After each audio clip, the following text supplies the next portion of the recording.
Hi, ഇതെനിക്കൊരു order കിട്ടിയത് ചുരിദാറാട്ടോ. 3 പാനലിൻ്റെ ചുരിദാറാണ്. ഇത് അവരെനിക്ക് അയച്ചു തന്ന ഷാളാണ്.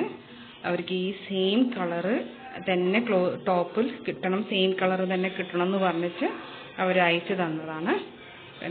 അതേപോലെ തന്നെ ഇതിൻ്റെ ഇത് കണ്ടോ, വർക്ക് കണ്ടോ, ഇതേ സെയിം പോലത്തെ ത്രെഡ് വർക്കുള്ള ലൈസ് വേണമെന്ന് പറഞ്ഞു. അപ്പം അതേപോലെയുള്ള ത്രെഡ് വർക്കിൻ്റെ ലൈസ് ഇങ്ങനെ വെച്ച് കൊടുത്തിട്ടുണ്ട്. ഈ ഒരു കളർ എന്ന് പറയുന്നത് നമുക്ക് കിട്ടാൻ വളരെ പ്രയാസമാണ്. പക്ഷെ ഭാഗ്യം നമുക്ക് ഈ ഒരു കളർ കിട്ടിയിട്ടില്ലെങ്കിൽ ഡൈൻ ചെയ്തിട്ട് സ്റ്റിച്ച് ചെയ്താൽ മതി എന്ന് പറഞ്ഞു. പക്ഷെ നമുക്ക് കളർ കിട്ടിയതുകൊണ്ട് ഇതിൽ തന്നെ സ്റ്റിച്ച് ചെയ്തു. ദൂപ്പട്ട അവർ അയനൊക്കെ ചെയ്ത് വെച്ചിട്ടുണ്ട്, എന്നാലും ചുളിവുണ്ട്. നല്ലൊരു ദൂപ്പട്ട കേട്ടോ. അതുകൊണ്ട് നല്ല ഭംഗിയുണ്ട് ഈ കളറിൽ സ്റ്റിച്ച് ചെയ്തിട്ട്.